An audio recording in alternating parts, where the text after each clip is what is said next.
Hi అండి. Welcome to our channel. ఈరోజు మనం మిల్లెట్స్ ఇడ్లీ ఎలా తయారు చేయాలో తెలుసుకుందామండి. చూడండి ఎంత మెత్తగా ఉంటాయో ఇవి.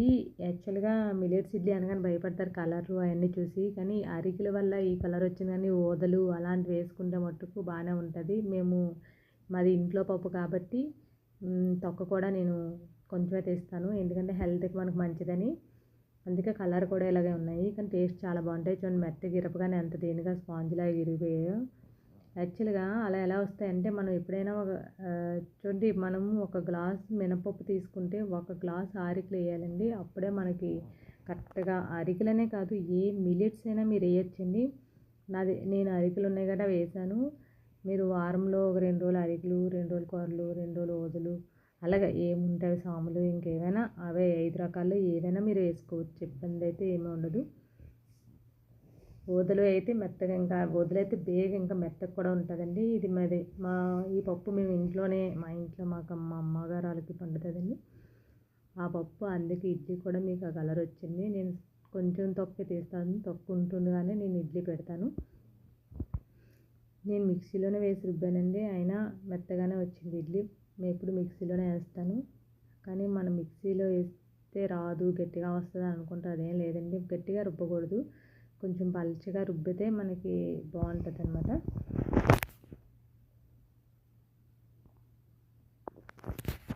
చూడండి ఇలా రుబ్బేసి గిన్నెలో వేసుకొని ఒక గ్లాస్ మినపప్పుకి ఒక గ్లాస్ కొర్రలైన ఊదలైన ఏదైనా మిల్లెట్స్ వేసి కలిపేసి ఒక నైట్ అంతా ఉంచుకోవాలండి. మినపప్పు మనం ఉదయం నానబెట్టేసుకోవాలండి. మినపప్పు ఫస్ట్ ఉదయం నానబెట్టేసుకొని ఈవినింగ్ కడిగేసి రుబ్బుకొని ఉంచుకోవాలండి. రుబ్బేసి అందులోని మనం ఒక గ్లాస్ మిల్లెట్స్ నూక వేసుకోవాలి. ఒక గ్లాస్ మినపప్పుకి ఒక గ్లాస్ మిల్లెట్స్ నూక వేసుకోవాలండి. వేసుకొని కలిపేసి నైట్ అంతా వదిలేయండి. కొంచెం సాల్ట్ కూడా కలిపేసి నైట్ వదిలేయండి. నైట్ అంతా కలిపేసి వదిలేసి మార్నింగ్ పెట్టుకుంటే ఎప్పుడైనా ఒక 5-6 అవర్స్ తర్వాత అయితే బాగుంటుందండి. కలిపేసి అన్నీ వేసుకుంటే బాగోదు. ఎందుకంటే ఆ నూక కూడా కొంచెం నానాలి కాబట్టి రుబ్బు కూడా కొంచెం పులిస్తేనే బాగుంటుంది. లేదంటే బాగోదండి. కొంచెం అంటే మన ఇడ్లీ అని అంతే కదా, ఒక నైట్ తర్వాత అయితేనే బాగుంటుంది. అలా ఇది కూడా అంతే.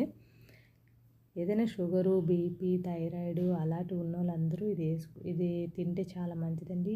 వెయిట్ ఎక్కువగా ఉన్నవాళ్ళు కూడా వెయిట్ లాస్ కూడా ఇది చాలా ఉపయోగపడుతుంది. మనం తక్కువ క్వాంటిటీ తిని ఎక్కువసేపు ఆకలి లేకుండా ఉంటుంది. లాస్ట్ దాకా చూడండి ఎలా పెడుతున్నానో ఏంటో చూడండి.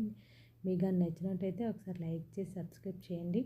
ఎందుకంటే ఇది నా కొత్త ఛానల్. మీరు సబ్స్క్రైబ్ చేసి లైక్ చేయడం వల్ల ఇంకా ఎంతమందికో రీచ్ అవుతుంది. హెల్తీ ఫుడ్ కాబట్టి ఇది ఎక్కువ మంది చూసి ఎక్కువ మంది చేసుకుంటే చాలా మంచిదని నేను అనుకుంటున్నాను.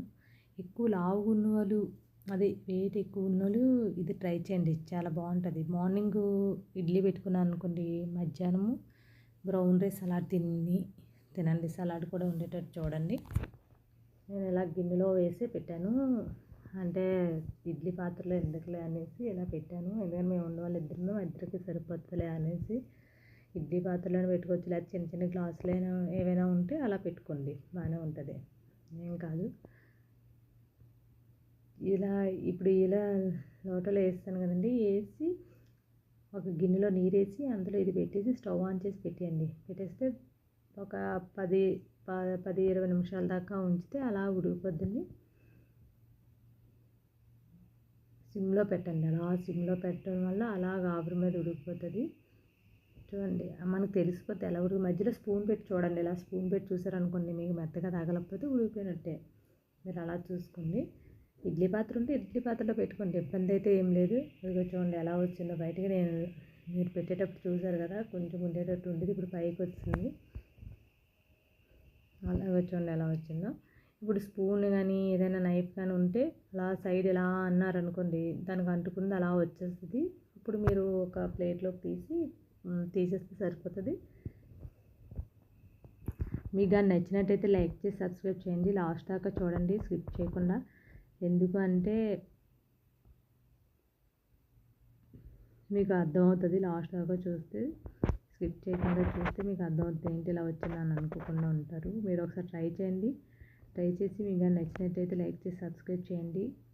మీ ఫ్రెండ్స్కి ఎవరికైనా షేర్ చేయండి. లావుగా ఉన్న వాళ్ళైనా, షుగర్ వాళ్ళైనా, లేకపోతే మామూలుగా షుగర్ ఇవన్నీ ఉండక్కర్లేదండి. నార్మల్గా మనం తినాలనుకున్న మనం తిన్నా మంచిదే హెల్త్కి. ఫ్యూచర్లో మనకి ఏమీ షుగర్ కానీ బీపీ కానీ ఏమీ రాకుండా ఉంటాయి. పిల్లలకు కూడా పెట్టండి, మంచి మంచి చట్నీ చేస్తే తినేస్తారనమాట. టేస్ట్ ఏం డిఫరెంట్ ఏమి ఉండదండి.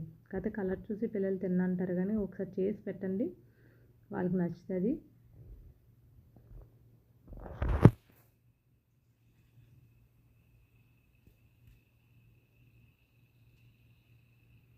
చూసారండి ఎంత బాగా వచ్చిందో, అడుగును కూడా అంటకుండా వచ్చేస్తుందండి. మనం స్పూన్తో కానీ నైఫ్తో కానీ ఎలా అంటే వచ్చేస్తుంది. చూడండి, నేను ఎలాగ వచ్చేస్తున్నాను. నేను అందుకే ఇది లోటలో కానీ గ్లాసులో కానీ పెట్టేస్తానండి.